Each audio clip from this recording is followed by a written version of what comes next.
Ladies and gentlemen, boys and girls, that's the skyline we were talking about a little bit earlier. Architecture that will actually blow your mind when you make the trip here to Shanghai. You know, take advantage of the metro system. Actually, that's something that really floored me. It's just. Have you been on it? Yeah. I haven't had a chance to go on the metro system. It's pretty simple and it's pretty cheap.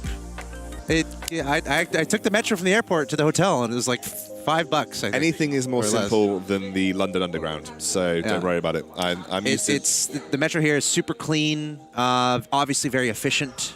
You know, it's not going to be hard for you to get around, and I think it's the most complex metro in the world. Wow. Like if you just take a look at the map of the Shanghai Metro, you'll be like, oh my God. Public transit kind of scares me, especially in countries that I don't know how to speak the language, because I feel like I'm going to be trying to get somewhere and end up somewhere completely different. So if I had maybe somebody to help me along the way, I wouldn't be so afraid of it, but yeah. I'll be your friend. Yeah. Hey. I'll tell you, it was my first time doing it, but I went for it, and it wasn't that bad. I had some nervousness and some worries, obviously, but they're very clear with their signage, and actually, it's all in English. How long did it take you to get from the airport? All in English. How long did it take you to get? Like about an hour. Oh, okay. You know, it's far anyway. Like a taxi is probably 40 minutes anyway. It was, yeah. But anyway, less about Shanghai, more about the tournament, gentlemen. Just to lay out who needs to do what here, just to refresh everyone's mind. Mine's Philip, Nudge, and Sweet Pea. They're at the bottom, so they have the most work to do. Meanwhile, Archdevil and Kong are in very relatively good positions, same with Land. But before we get too deep into this game, I believe we have a short conversation, some short thoughts here from Philip. So let's go ahead and take a look at that. Well, so what I noticed is the tempo is pretty quick in these games. And there's a girl called Lucky, is her player name. She went open fort into Glacier Knights every game yesterday. So I would do a little bit adjustment today to don't, for example, don't go blue streak if possible to counter that. Yeah, I mean, he talks about the adjustments that you have to make to your own game, but it doesn't affect the way that Lucky plays, and that's one of the benefits of Lucky's strategy coming into this. Philip, unfortunately, you can't always just not lose streak. That's not something that you can always avoid when playing auto chess, especially if you want to maintain and build a good economy early on. It is interesting to hear, though, that she is making an impact and giving people something to think about. Yeah, and already, let's see round 4 if she is going with that same strategy as it's been 5 for 5 so far for Lucky. If we can swap over to her board and absolutely the same again. Picks up the glaciers as she can through rounds 3, takes everything off the board, eats the HP, and moves on. Philip, again, knows that same thing is happening. No other player in the lobby matching that. The other thing, though, that an open forting player does is give you a false sense of a win streak early on, because Land may not necessarily have the best team in the world, but he gains an early win against Lucky just because there's no units on the board. So if we do swap over to Land and take a look at what he's working with, it's not much. It's not much. He's got the warrior bonus in there so far. Picks up an early 2-star unicorn that he's actually going to put into play. However, he's probably going to start middling. Yeah, this isn't not a win streak composition right here. This is not going to do you too well unless you get that 2-star swordsman going early on here. I think one of the greatest strengths of players, especially when you're at this stage, is understanding your relative strength compared to the rest of the lobby. So instead of going off how you've done over the first 4 rounds to decide whether you're going to win streak or lose streak, I much prefer assessing your relative strength and saying, well, actually, I've got this. I expect to win versus this number of people. Therefore, I'm going to decide whether I want to win streak or lose streak. Because as you can see right here, Land's just about to get decimated by Sweet Pea. Yeah, and almost lose streaking isn't even an option. Nope. So I really feel like in this situation, if you know that lose streaking isn't an option, just econ management in general is the next most important thing. Absolutely. Because you know you're going to middle if you're not high rolling your face off, which is, again, not reliable. Not reliable at all. And middling is one of the most important things that you can learn to deal with. Middling is assessing how much you've got on your bench, getting to certain gold thresholds early. I mean, I talked to Disowned, and one of his strategies that he had coming into this, even though he didn't make it this far, was, get to 10 gold by round 5 or 6 and just run from there. No matter what happens to your win streak or your loss streak, it's about just building an economy as quickly as possible. And that's why I like what Land has done here. Land is at 11 gold at round 6. So he's already looking to just say economy versus this open forter is actually the most important thing for me in this lobby. Yeah, I mean, even Philip could get to 10 gold here very easily. If he wanted to sell off his board. Yeah, and he decides not to, of course, because you do want to have options if those units start coming. Like, say he gets another 2 Thunder Spirits or something like that early game, it would actually be very helpful. So it's kind of that risk for reward that you have to decide on. However, kind of going back to the fact or that note that you made about Disowned, I think one of the things that he said as well is to actually open fort round 4, get over 10 gold, and then buy units after that. So that way, you have that 1 gold advantage over everybody to start, and you just kind of eat that round 4 damage. Yeah, I actually am a big fan of the controlled or a modified open fort strategy. I think it's a really good way to play the game because, again, as you can see with Lucky here, it puts everybody that's in your lobby in an awkward position. And because this isn't just your regular game of ranked, like if I did this in ranked, someone would just open fort randomly, right? Land is actually open forting. And Lucky, this is interesting to see. She actually decides to not open fort on herself, but she did pull land. This is going to massively impact her. Well, actually, it's better that it happened at round 7 than, say, at round 9, but it is going to impact her gold generation pretty significantly here. So this is the risk that you take when you are facing up against someone else that's going to try and open fort into you. The thing is, though, she put a unit on her board because of land open forting, which in her situation kind of gets rid of that game of chicken and totally gives the upper hand to land. Yeah, because if she would have kept that unit off the board, land pulled her, then land would be in an equally bad position as she is now. So she didn't do it because of land. She put it on maybe because she thought it would take out. I mean, a Frost Knight's never going to take out one unit, right? But she had to have done it because of land. But why? Because if she just kept it off and land pulled her, then land and her had a lose streak. That's what I'm saying. I think it was a mistake. Yeah, I think it was a mistake for her to make that decision to put it in. But I think the reason why she wanted to do that, because if she does get put up against land, it gives her that extra gold. Sure. Yes. That's okay. it. Yeah. And I think Land did pull her, right? Land pulled her and got and he's managed to maintain the loss streak. And unfortunately, Lucky is now going to have a very slow, not a very slow, but a slower economy generation here. It's definitely not the end of the world, but it does put a spanner in her strategy works, which is what we were talking about. We were saying, actually, this can happen if you're open forting and someone else decides to open fort with you. And it would be very interesting to see if the other players realize that if land goes open fort, it throws Lucky off her game, right? So it would be interesting to see if more people try that, or at least one other person tries it next round. So just to give you a little note about where we are right now, guys, Lucky has now decided to field units because, as you know, she decided to stop open forting. But Sweet Pea and Archdevil are both going for Glacier Knight, based on the bench of Sweet Pea and Archdevil, what he's currently got on the field. And so Lucky's now got to compete with the players that are trying to go Glacier Knight without having the economy advantage that she would usually have. Yeah, and of course not having the HP advantage either. So Lucky kind of being forced into this situation that we haven't really seen her in yet. So I am interested to see how she's going to play to get out of this now, if there is even a way for her to get out of it. She's going to find herself at nearly 40 gold on the neutral round, though. So if she was able to sell something to get to 40 gold here, she would be able to get to 50 gold at a similar pace that she would have done usually. I think it delays it by about 1 round at this point in time. So realistically, not the worst thing in the world if you are Lucky in this scenario.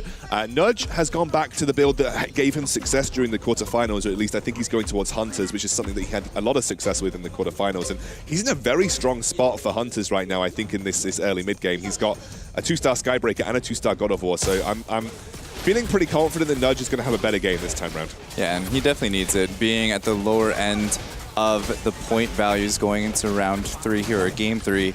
He's got to get wins. Yeah. He has to get first place wins, and this is a build that has the potential to do it. However, if we look at land, going into something more of like the feathered hunter that we're seeing now, it's a little bit less of a for sure win. It does have a pair of 2-star Whisper Seers, but at the same time, it's not my favorite thing. I'm a little concerned about Nudge's economy once again. He is at 1 gold at round 11. Good point. And 84% HP, so he is... what's his streak looking like, actually? And do we think that he has the power to beat one of those 100%ers? He actually doesn't have a streak at all. I think he's in an okay spot because he's got the Hunters and he's got the really big front line and the God of War. I think he's in an okay spot in that sense, but he's going to end up losing this round, I think, to the 2-2-star Soul Breakers. Oh no, he'll be fine actually. He'll be just... No, he might not be actually. Oof. I was about to say he's fine, but he's not. That Skybreaker with the Goblin bonus right there, you can see the kind of the shining effect around him gives him that extra armor and HP regeneration from the Goblin bonus there, but looks like Kong taking some damage there to Archdevil. Psycho now, our 100%er. He's kind of on the edge as well, I think at rank 4 going into this game. So looking to punch his ticket into the finals, and he's just got good stuff right now. He's just got what I would call good stuff. Like God of War 2. Good stuff. Yeah, just good stuff. He's got God of War 2. He's got a 2-star Lightblade, which is always good. 2-star Ripper, which is nice. I heard the guys previously talking about 2-star Ripper and not upgrading it. I'm on the other side of the fence. If I got a 2-star Ripper, even before round 15, I would totally take the upgrade because I'm only sacrificing 2 gold for what is a really tanky unit that deals a significant amount of damage in the early game. And actually, you can see it's a really good frontliner to have for Psycho right now. He's in a great spot. Yeah, he's in a good spot. I mean, Sweet Pea, another strong player in this lobby right now, very good rolls, and he took care of him just fine.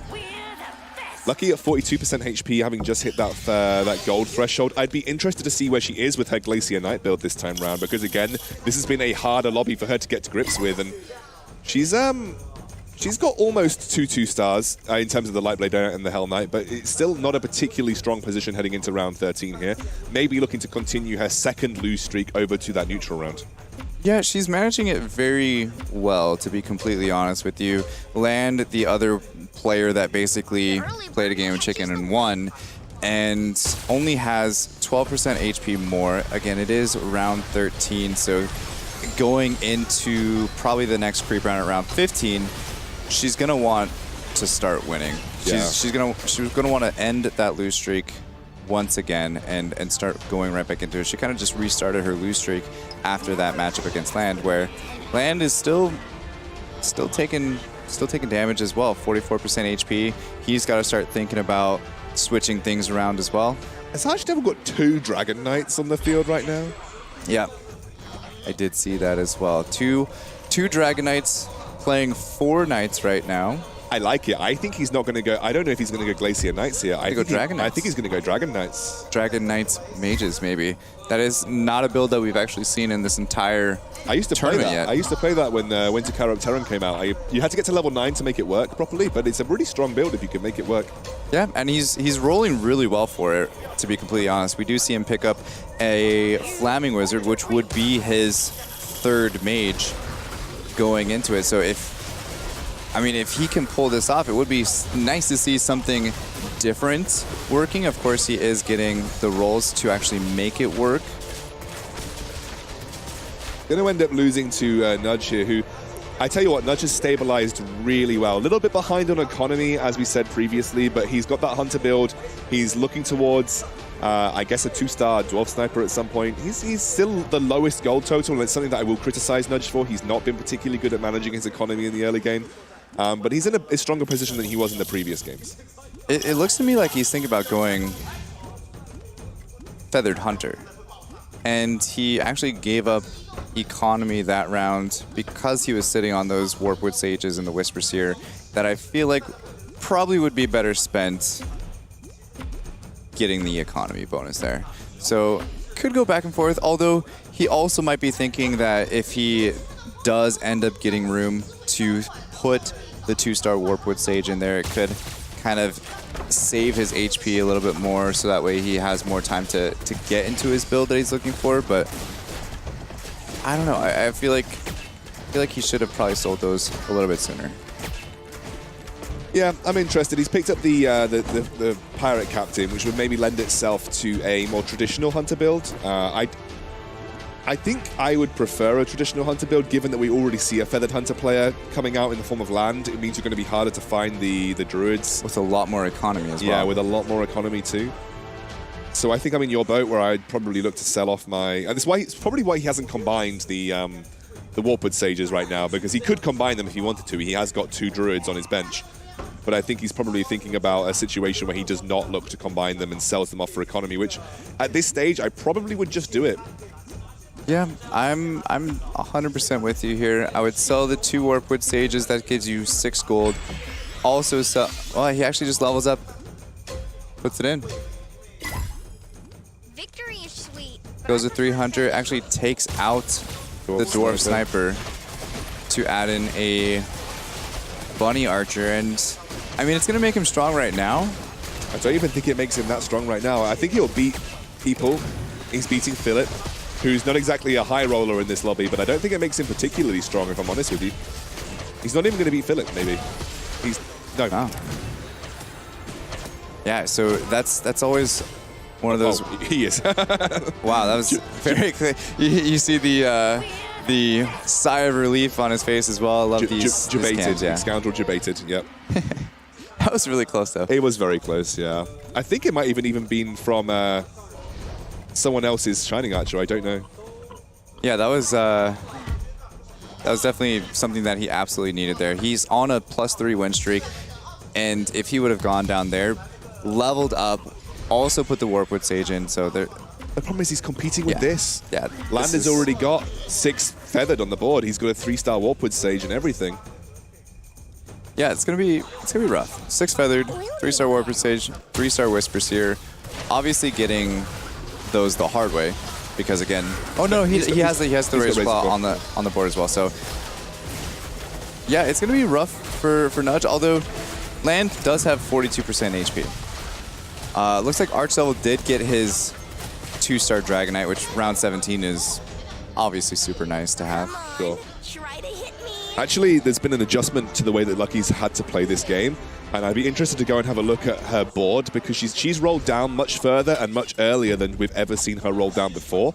And I believe that was to find the Lightblade Knight and the Hell Knight at level 2 to at least give her a fighting chance heading into the sort of the 20s rounds.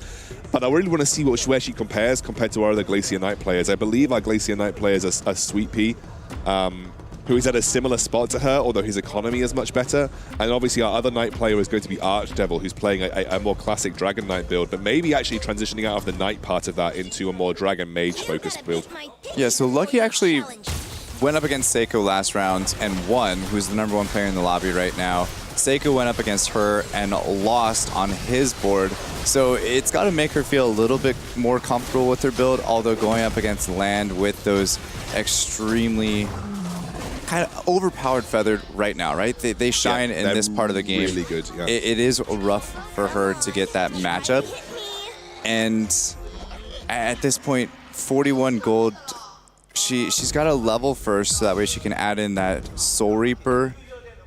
And then she's so far away from those 3 stars that it's not looking good for her. I think she's in a rough spot here because we're about to go into round 19. She's got 10% HP. This is like danger territory for getting knocked out before even getting to the Lethal Ursa round. In my scenario, I would level to level 8 now and then roll the rest of my gold away to see if I could just even survive. But she's feeling pretty confident that she beats most people in the lobby. Just got to hope she doesn't run into one of the matchups that is bad for her. So we'll have to see how that one fares. I don't know if I would be as confident as that. This is, if we can swap over to Lucky's board to see how she's doing. It is up against Sweet Pea. I think she actually loses this. It's going to be close. It's going to be very close. She's not going to lose 10% HP, that's for sure. But she is going to lose. Yeah. Oh no, maybe she wins. Just about. Come on, X-Scoundrel. You got to start calling these better. Oh, I'm so bad at this. It's coin flip. It's coin flip, mate. When you've got Knights versus Knights, it's coin flip. No, it's honestly so close. Like definitely could have gone either way, like you said. So 50 gold, keeping that, just kind of greeting, as we call it, into round 20. I mean, it was a risky decision, but it's paid off for her going into this round, right? Yeah, but we're definitely seeing the effects of losing that lose streak early. Yes. Taking a look over here at Kong, also going into a Dragon Mage composition with a 3-star Tusk champion as well. However, doesn't have a 2-star Dragon Knight, as we see Archdevil with his Knights build already having at round 17, I believe it was. Yeah, indeed. Land with his Feathered Hunter build doing just fine. Archdevil, here's a look at his I didn't mean to beat you so easily. 2 Knights now. 2 Knights, 3 Mages. We were looking at potential 4 Knights, 3 Mages, 3 Dragons. But he's actually... He's gone. He's completely sold out everything else. I think he's going to a traditional Dragon Mage build right here.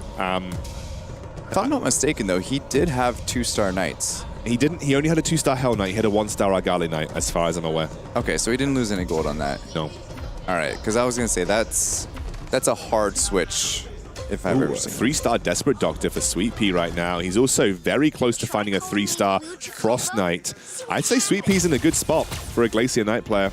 Going to be going up against Philip right now. And Lucky has rolled it down, by the way. I'd love to see where she got with her rolls. She did hit level 8. We'll have to see exactly how she goes. Oh, this is actually pretty rough for her. She's going up into Seiko, playing another Beast Warrior build. This could be it for Lucky. This could be the effects of that lost streak. I don't think she's going to lose 10 HP here, but it is going to be very close. Yeah, this is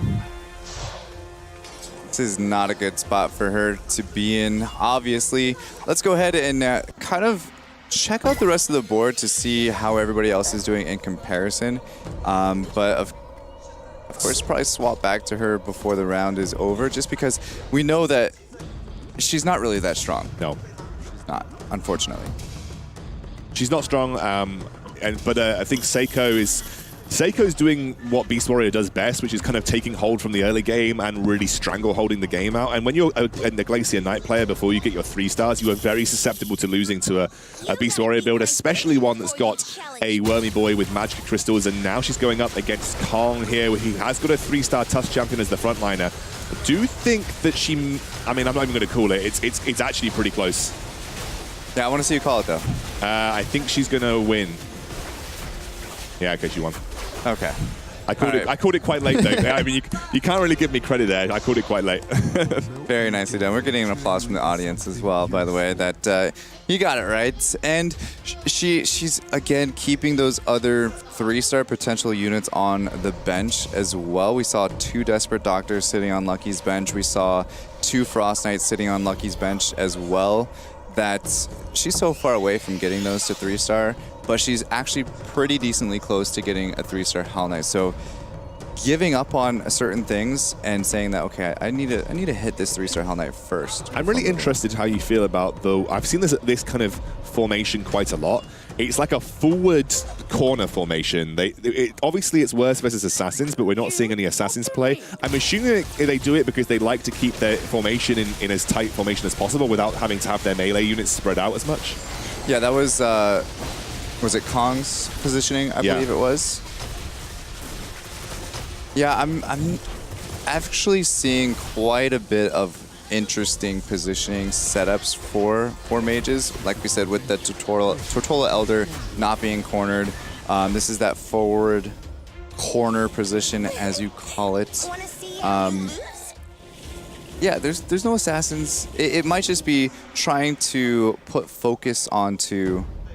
Well, it's not necessarily forward corners. Was it a different player? Maybe? A different player, maybe, actually. Was it with the Tortola Elder, right? That was... Who was the Tortola Elder player? Was it Philip or the Archdevil? I need to find out. Yeah, this one. Here you go. I get the impression it's because you don't want your range units to move. And so there's no assassins apart from that Shining Assassin in the Feathered build coming out from land. That you just kind of want your melee units to move as little as possible, and you want your range units to stay exactly where they are.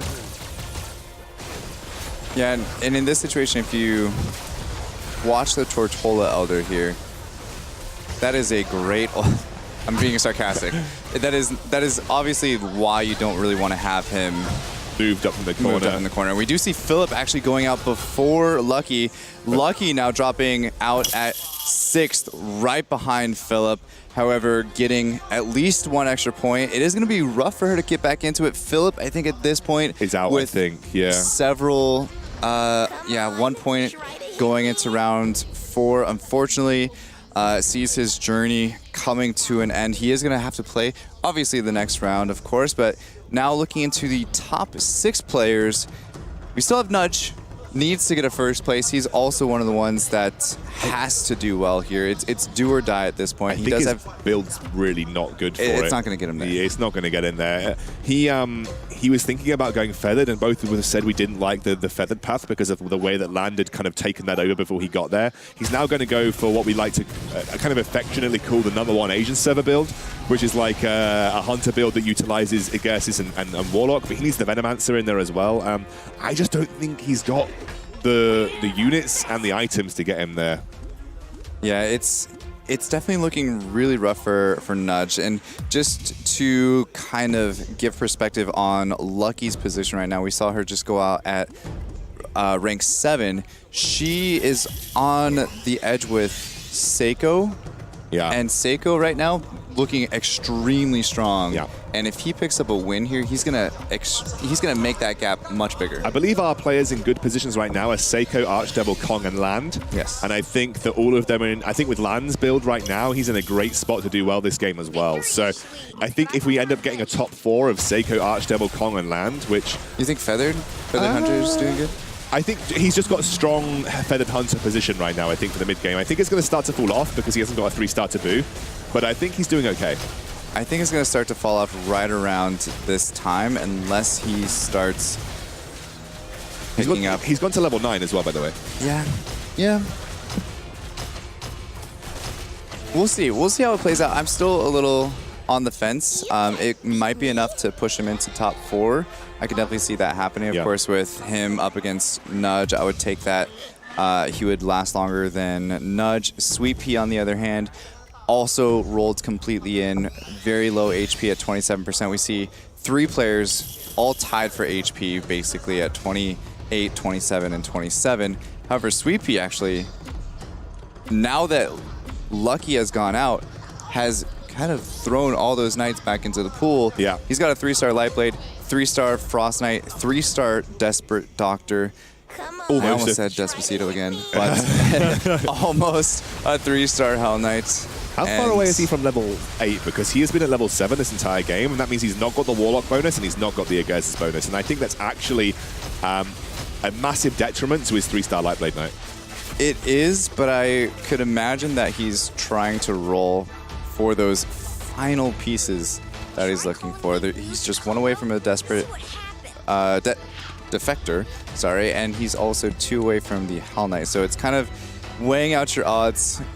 A little emotion on Sweet Pea's face there, covering his face, trying to decide whether he wants to start gaining that economy back up so that way he can level. And if we look at the experience right here, he's about 4 experience gains from the next level, right? Yeah, he's quite a ways away with the amount of gold that he has. So save now, save next round, go through the neutral round, roll to 8. I think is the best way to play this. And then just take a defector if it comes, take a Hell Knight if it comes, yeah? He's got 27% HP, so I think much HP in this lobby that I think he's in a great position regardless. Sweet Pea up against a 3-star Dwarf Sniper from Nudge, who actually picked that up relatively quickly because I don't think it was really close to it. He did have 2 Dwarf Snipers at 2-star last time I checked and was able to pick up 3 more. I think without a Frantic Mask, you're in a tough spot as Nudge on your Dwarf Sniper. Because Frantic But it might be enough to put him into... Yeah, Sweet Pea did just beat him by 2 last round, which would technically be enough to live a little bit longer. But yeah, it's gonna be close. Of course, Nudge and Sweet Pea are the ones that need to be getting first. Yes. So even the fact that they're in this situation right now, possibly going out 5th and 6th, even 4th in this situation wouldn't be good enough. No. And looking at their builds, they're not even scratching the surface of the power of Psycho or Archlevel or even Kong. We haven't seen his build for a bit. I would totally sell my Agursis Ranger that's got the Frantic Mask on for Nudge and give it to my Dwarf Sniper, and then just put anything in place of that random Agursis Ranger. I don't. How would you do the same? For selling and putting the Frantic Mask onto Dwarf Sniper, looks like he's done it. Yeah, that's exactly what he did. Added in the Beast and the Warlock bonus with the addition of Poisonous Worm, and I think that's, yeah, I definitely, I mean, great call on that, obviously, and he agreed with it. It's almost like he can hear you, but he can't. I don't believe it's going to be enough. I think Nudge is going to. He's going to win here. It's fine. Yeah. Oh, Land comes out. That's good for Lucky. That's really good for Lucky. Seiko, Kong, and Archlevel are those other three that are kind of fighting for the top 3 spots now. If Nudge gets second or third, he might find himself in a position where he could potentially, with a first place finish in the last round, get maybe 4th if he was, and it obviously depends on other results, I think, at that point, but 3-star Dwarf Sniper, carry me please, is basically the situation that Nudge is in at this point. Yeah, definitely, and making the decision to get rid of the Agursis Ranger, put the Frantic Mask onto Dwarf Sniper, I think actually won him that last round, because he could have easily dropped a couple more percentage of HP. I also think he's going to be fine. I don't know here. I think he's getting bested. He's out. Yeah. Oh, Nudge goes out just after Sweet Peas. He's going to get himself some points. I don't think it's going to be enough to get him into a qualifying position, even with a good result in the next round, but we'll have to see. Yeah, it's going to be really close. I think there might actually be more of a battle than we're thinking. So with the positions right now, Seiko, I mean, Kong and Archdevil, that's the story of this round right now. Those two are playing extremely consistent, finishing top 3 every single game between the two of them. Kong, though, comes out. Yeah, 3rd place, though. Not a bad finish for him. Archdevil's out. I think Seiko has. No, he's not out. He's not out. Right? He's close to being out. I don't think the damage has. The damage. The damage already registered. Yes. Okay. But that was Archdevil versus Kong. Seiko did beat Archdevil on his board, so it's gonna be close. I think Archdevil does have a team that could beat Seiko. I think the positioning of it, though, is still a little weird that we've talked about in the past. He's switching things up a little bit here, which I think is better. This is better. I never get the source in the back right left corner or back right corner. It strikes me as weird. I guess maybe there's some players that actually use source as a tank almost. I use source as an outside tank on my. I mean, look, I'm not saying it's right or wrong. I'm just saying, for me, it strikes me as a bit odd. Yeah. Because I prefer to give my Tortollerella the best chance of finding a good angle. Yeah, so he is gonna drop a little bit of HP here. Nothing too crazy. We are getting into a creep round, and he does have Dark Spirit on his bench, and I think that is actually a really good unit against, obviously, warriors, and they have not only basic melee attacks, but they have, that HP is just going to get shredded. The Berserker's got double Frantic Mask, and I can never remember the name of that item, Shadow Edge. It's the evasion and attack speed and a little bit of attack damage one. It's not a bad item to have, and he's also got a 2-star Ghost Prophet, which actually helps versus mages more than you think, because it's basically board-wide AoE, and that is something that mages do struggle to deal with. Yeah, it's almost like Helicopter. Yeah. Right? Just putting down that huge AoE. A little bit differently, but same basic idea, of course. Do you think Seiko's got this? I'm pretty sure Seiko's got this, but if Archdevil doesn't put in the Dark Spirit, yeah, that's what he needs to do. He needs to. What would you sacrifice for the Dark Spirit, though? That's the question. Probably Doom. Doom's 2-star, though. Doom's 2-star. Maybe even Storm Shaman. I would maybe one get of rid those of Storm Shaman, yeah. But then you also have the Siren to contend with, right? And Storm Shaman is maybe giving you an edge versus the Siren. Yeah, but having the CC from the Spirits, also having that pure damage. Please move the Totola Elder into the back right corner. It's actually triggering me. I'm sure there's a reason for it, and I'm sure I'm just not seeing it, but it's still triggering me. I think in that position, it doesn't make that big of a difference between, you know, one block away. But yeah, it is. It's just like, you know, your senses are just like, just move it one down. Why not? Ghost Prophet's doing some serious work for Psycho, by the way. I wonder if we could see it from his perspective at some point, because I want to see the damage that it's doing. But it does really feel like Ghost Prophet is actually popping off. Yeah, I mean, it doesn't look like a big amount of damage because the damage is spread quite evenly across the Beast Warrior comp, but it's actually crushing the backline of Archdevil. And I think without that Ghost Prophet, I genuinely feel like the Archdevil probably has the edge here. Yeah, I mean, anytime you're doing more damage than your Berserker with a bunch of Frantic Masks on it, that's some value. Yeah. For sure, for sure.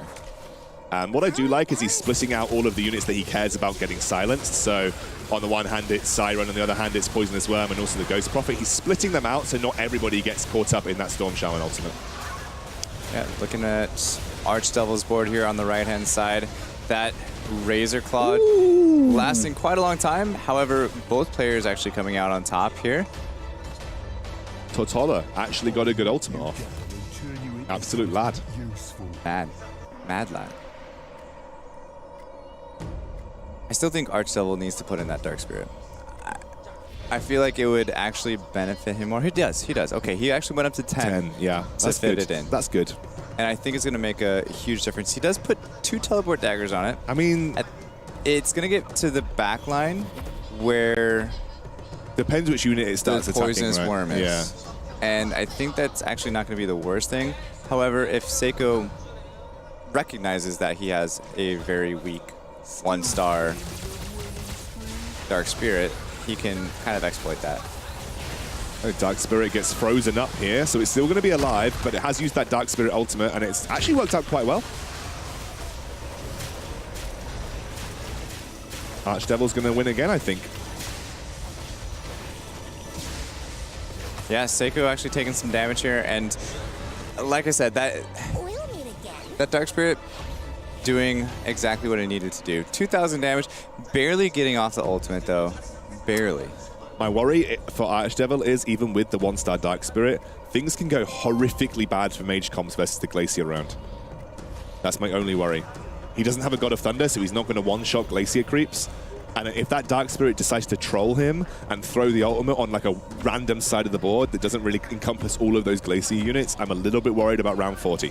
Round 40 is going to be rough because of the teleport dagger on Dark Spirit. Because it's going to go to the back line and then it's just going to die. Yeah. It's not going to get its ultimate off it before it dies. At least I don't think. I would be very surprised if it does. In this case, for Archdevil, he does get the ultimate off there. And he's taking a little bit too much damage. I think he's out. He's out before we even get to Glacier round.